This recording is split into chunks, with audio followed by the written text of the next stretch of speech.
Hello guys, अहिले चाहिँ म हेर्नुस् है जंगल आएको छु है। यस्तो पो टिप्दैछु त हो। तपाईहरुले के भन्नुहुन्छ है यसलाई चाहिँ? हामी चाहिँ यता डल्ले च्याउ भन्छ यसलाई हो। आम्मा ड्याम्मै ड्याम्मै ड्याम्मै फलेको रहेछ है। सानो छैन यहाँनिर।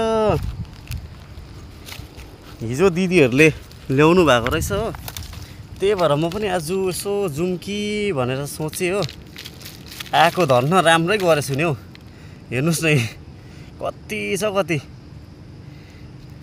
टिप्नुलाई नभ्याउने रहेछ यहाँनिर त।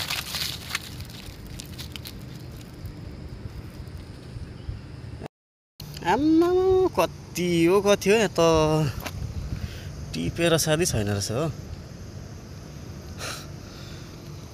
कति फलेको अम्बो। यहाँ हेर्नुस् न, माटो खनी खनी निकाल्नु पर्दैछ।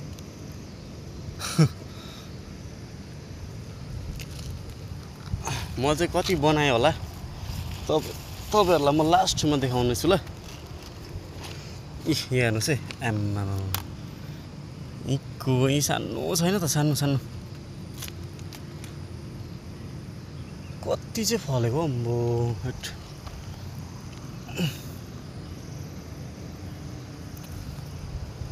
माटो भित्र गाडिएको रहेछ हौ। मसिनोहरू चाहिँ पुरा रहेछ अहिले। साथी हो, म त टिप्नु अत्तालिसकेँ। हेर्नुस् न के साह्रो फलेको हो। यसलाई चाहिँ हिन्दीमा चाहिँ मसरुम भन्छ है। हामीहरूलाई चाहिँ अब नेपालीमा च्याउ भन्छ।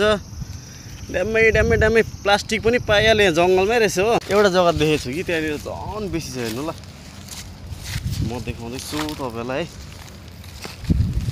साथी हो, यहाँ हेर्नुहोस् है, आम्मामा भित्र गाडिएको रहेछ।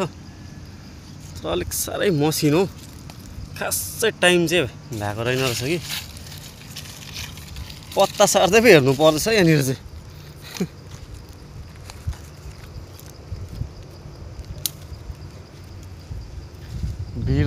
भिर छ यहाँनिर फेरि हो। चिप्लेर गयो भने चाहिँ सिधै गुल्टिन्छ होला यहाँबाट चिप्ल्यो भने चाहिँ।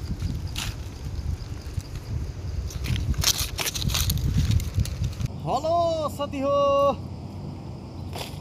आज चाहिँ म एक्लै छु जङ्गलमा चाहिँ। ठिक्क प्लास्टिक पनि भेटेँ मैले आज हो। अत्तालिसकेँ साथी हो।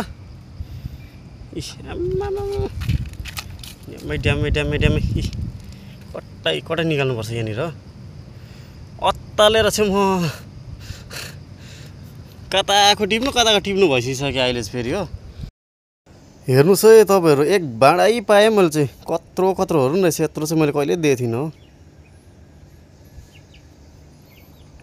एक भाँडा छ झन्डै यहाँ 1.5 किलोहरू छ ल।